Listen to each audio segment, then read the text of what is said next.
امام کے پیچھے فاتحہ، جہاں حدیث میں آتا ہے امام کے پیچھے قرات کرنے کا حکم ہے، وہیں حدیث میں یہ بھی آتا ہے کہ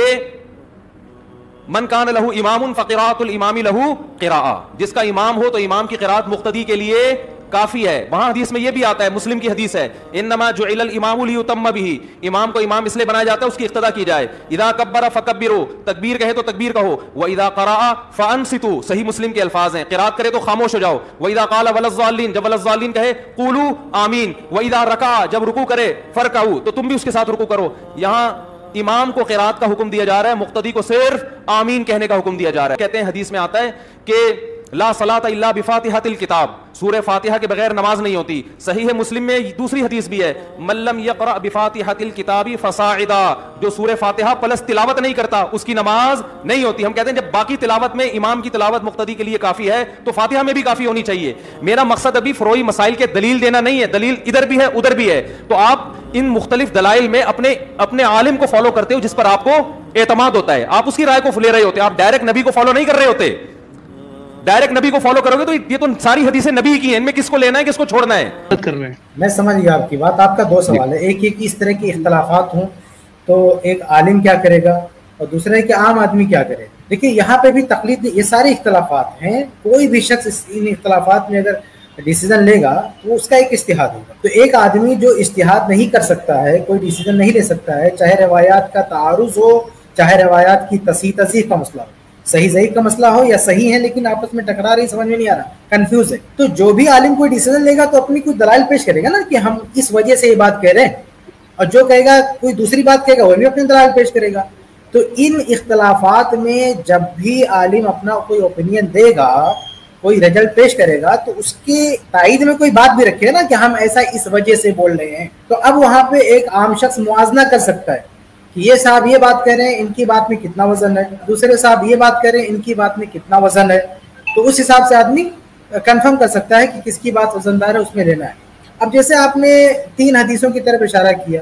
ایک حدیث لا صلاۃ لمن لم یقرأ بفاتحۃ الکتاب، کہ جو سورہ فاتحہ نہیں پڑھے گا اس کی نماز نہیں ہوگی۔ پھر آپ نے کہا کہ ایک روایت میں آتا ہے کہ لا صلاۃ لمن لم یقرأ بفاتحۃ الکتاب، یا اس میں ایک لفظ ہے فصاعدا کا،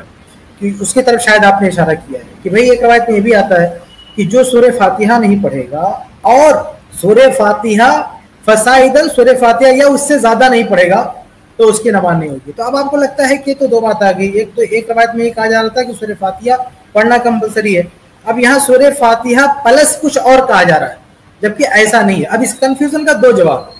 ایک جواب یہ ہے کہ فصاعدا کے جو الفاظ ہیں نا، بعض محدثین نے اس کو ضعیف قرار دیا۔ شیخ نوارپوری صاحب کی کتاب ہے تحفۃ الکلام، کیا کہتے ہیں، سورہ فاتحہ پہ ایک پوری کتاب ہے تحقیق الکلام، تو اس میں انہوں نے بہت تفصیل سے ثابت کیا کہ یہ جو فصاعدا کے الفاظ ہیں یہ محل نظر ہے۔ تو پہلا جواب تو یہ ہو گیا کہ اس کے صحیح اور ثابت ہونے کا مسئلہ، جو آپ کو ٹکراؤ دکھ رہا تھا، جب وہ ورڈ ثابت ہی نہیں ہے تو پھر یہ ٹکراؤ ختم ہے۔ دوسرا یہ کہ اگر اس کو آپ ثابت بھی مان لیں تو امام بخاری رحمہ اللہ نے بھی اس کا جواب دیا۔ امام بخاری رحمہ اللہ کہتے ہیں کہ فصاعدا یہ تو ایسے ہی نا جیسے چور کا ہاتھ کاٹنے کے بارے میں کہا گیا کہ ربع درہم، بھائی 12 باتوں میں کیا آتا ہے کہ ربع درہم میں چور کا ہاتھ کاٹا جائے گا، اور بعض روایتوں میں آتا ہے ربع درہم فصاعدا، ربع درہم ہو یا اس سے زیادہ چوری کرے، تو حقیقت میں ان دونوں میں کوئی تضاد نہیں ہے۔ اب کہیں کہ یار چور کا ہاتھ کتنے پہ کاٹا جائے گا، ربع درہم، ربع درہم مطلب 1/4 دینار، ربع دینار، تو 1/4 دینار چوری کرے گا تو ہاتھ کاٹیں گے۔ دوسری حدیث میں کیا آتا ہے 1/4 فصاعدا یا زیادہ، تو دونوں جگہ کوئی تعارض نہیں ہے۔ مطلب یہ ہے، دونوں حدیثوں کا مطلب یہ ہے کہ کم سے کم مقدار کیا ہے، جو ہے ربع دینار، اتنا ہوگا اماؤنٹ چوری کا تو اس کا ہاتھ کٹے گا، اور فصاعدا کہا گیا یہ یا اس سے زیادہ، تو اس میں تعارض کیا ہوگا، اس سے زیادہ تو بھی اس کا ہاتھ کٹے گا، ایسا نہیں کہ زیادہ تو دوسرا ہاتھ بھی کاٹ دیں گے اس کا۔ تو وہ ایک بیان کا، ایک تعبیر کا ایک طریقہ ہے کہ کم سے کم ربع دینار۔ ایسے سورہ فاتحہ کا مسئلہ ہے کہ امام کے پیچھے اگر کسی نے قرأت نہیں کیا، مصلی نے قرأت نہیں کیا تو اس کی نماز نہیں ہوگی، تو کتنا، سورہ فاتحہ یا اس سے زیادہ۔ تو سورہ فاتحہ جب امام کے پیچھے پڑھے گا، جہری نماز ہوگی صرف سورہ فاتحہ پڑھے گا، باقی کچھ نہیں پڑھ سکتا۔ جہری نماز نہیں ہوگی تو سورہ فاتحہ پلس کچھ اور اس کو پڑھنا ہے۔ تو دونوں صورتیں پیش آتی ہیں، کبھی مقتدی کیا ہوتا ہے صرف اس کو سورہ فاتحہ پہ اقتدا کرنا ہوتا ہے، کبھی سورہ فاتحہ کے علاوہ کچھ اور پڑھنا ہوتا ہے، وہ بھی اس پر لازم ہوتا ہے۔ تو یہ کہہ دیا گیا سورہ فاتحہ یا اس سے زیادہ، سورہ فاتحہ یا اس سے زیادہ، تو اس میں کوئی تضاد کی بات نہیں۔ اصل دونوں حدیث کا مطلب یہ کہ کم سے کم سورہ فاتحہ اس کو پڑھنا، یہ اس کے لیے کمپلسری، اس کے ساتھ اور پڑھ رہا تو اس کا پلس پوائنٹ ہے کہ اور پڑھ رہا، اس سے کوئی مسئلے پہ کوئی فرق نہیں پڑتا۔ تو یہ حدیثوں میں تعارض نہیں ہے۔ تو دو جواب اس کا علماء نے دیا، ایک تو یہ کہ فصائدن کے الفاظ ثابت نہیں ہے، دوسرا یہ کہ اگر ثابت بھی ہے تو اس میں کوئی تعارض کی بات نہیں ہے، مراد یہ ہے کہ کم سے کم سورہ فاتحہ کمپلسری ہے۔ اب کوئی سورہ فاتحہ اور بھی پڑھتا ہے اس لیے یہ کہہ دیا گیا فصائدن کے الفاظ ہے، جیسے چوری کے معاملے میں کم سے کم ربع دینار ہے جس پہ ہاتھ کٹتا ہے، کبھی کبھی ربع دینار سے زیادہ بھی چراتا ہے، ایسا نہیں کہ ربع دینار آدمی چرائے گا اور بھی چرا لے تو اس کا بھی ہاتھ کٹے گا، اس دونوں حدیثوں میں کوئی تعارض نہیں ہے۔ شیخ وہ امام کی قرات والا بھی سوال تھا ان کا، ہاں وہ جو ابن ماجہ وغیرہ کی روایت ہے کہ من کان لہ امام فقراءۃ الامام لہ قراءۃ، اس میں کہ اگر ہم اس کو صحیح بھی مان لیتے ہیں کہ امام کی قرات مقتدی کی قرات ہے تو یہ سورہ فاتحہ کے علاوہ ہے، یعنی جہری نماز ہے، اب امام قرات کر رہا ہے تو اگر امام نے سورہ فاتحہ پڑھا تو ایک مقتدی کو پڑھنا پڑے گا، لیکن سورہ فاتحہ کے علاوہ مزاد الفاتحہ، سورہ فاتحہ کے علاوہ جو کچھ امام پڑھتا ہے مقتدی کو پڑھنے کی ضرورت نہیں ہے،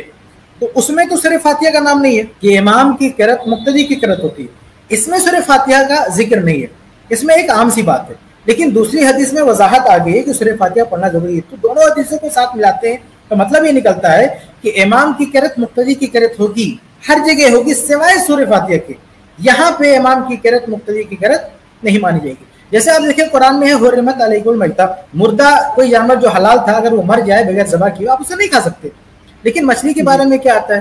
کہ والحل میتتہ، سمندر کا مردہ جو ہے حلال ہے، ایسے کئی حدیث ہیں جس میں مچھلی مر گئی تو بھی ہم اس کو کھا سکتے ہیں، تو ہم کیا کہیں گے کہ حدیث قرآن ٹکرا گیا؟ ایک منٹ سنیے، حدیث قرآن ٹکرا ہی رہا، حدیث میں ایک عام سی بات تھی کہ کوئی بھی چیز مر گئی، کوئی بھی جانور مر گیا آپ اسے نہیں کھا سکتے، اب ایکسیپشن کیا آ گیا مچھلی کے لیے، مچھلی مر گئی تو بھی آپ کھا سکتے ہیں، تو ایسے جو حدیث ہے ابن ماجہ کی کہ امام کی قرات مقتدی کی قرات، یہ عام سی بات ہے، لیکن اب ایکسیپشن مل رہا ہے سورہ فاتحہ کے بارے میں، نہیں سورہ فاتحہ آپ کو پڑھنا ہے امام کے پیچھے تو بھی پڑھنا ہے، تو ہم اس کو ایکسیپشن کے طور پہ لیں گے کیونکہ اللہ کے نبی صلی اللہ علیہ وسلم نے خاص مقتدی کے بارے میں کہہ دیا کہ تمہیں سورہ فاتحہ پڑھنا ہے، تو وہ حدیث سورہ فاتحہ کے علاوہ کے لیے ہے اور سورہ فاتحہ کے لیے الگ سے ایکسیپشن ہے۔ اللہ کے نبی سنن نبی داؤد کی روایت ہے، امام بخاری نے جزء القرات میں نقل کیا ہے، کئی روایتیں کئی سندیں بھی اس کی ہے، واقعہ یہ ہے کہ اللہ کے نبی صلی اللہ علیہ وسلم نماز پڑھا رہے ہیں، آپ صلی اللہ علیہ وسلم امام ہیں اور آپ کے پیچھے صحابہ زور زور سے قرات کر رہے ہیں، آپ جو پڑھ رہے ہیں سورہ فاتحہ پڑھ رہے ہیں، صحابہ بھی سورہ فاتحہ پڑھ رہے ہیں، آپ قرآن پڑھ رہے ہیں، صحابہ قرآن پڑھ رہے ہیں۔ جب اللہ کے نبی صلی اللہ علیہ وسلم نے سلام پھیرا تو کہا کہ تم لوگ بھی میرے ساتھ پڑھتے ہو؟ تو صحابہ نے کہا ہاں ہم بھی پڑھ لیتے ہیں، تو اللہ کے رسول صلی اللہ علیہ وسلم فرمایا کہ تم لوگ ایسا مت کرو سوائے سورہ فاتحہ کے، الا بفاتحہ الکتاب، کیونکہ فإنہ لا صلاۃ لمن لم یقرأ بہا، کیونکہ سورہ فاتحہ جو نہیں پڑھے گا اس کی نماز نہیں ہوتی۔ تو اس حدیث میں آپ دیکھیے کہ اللہ کے نبی صلی اللہ علیہ وسلم نے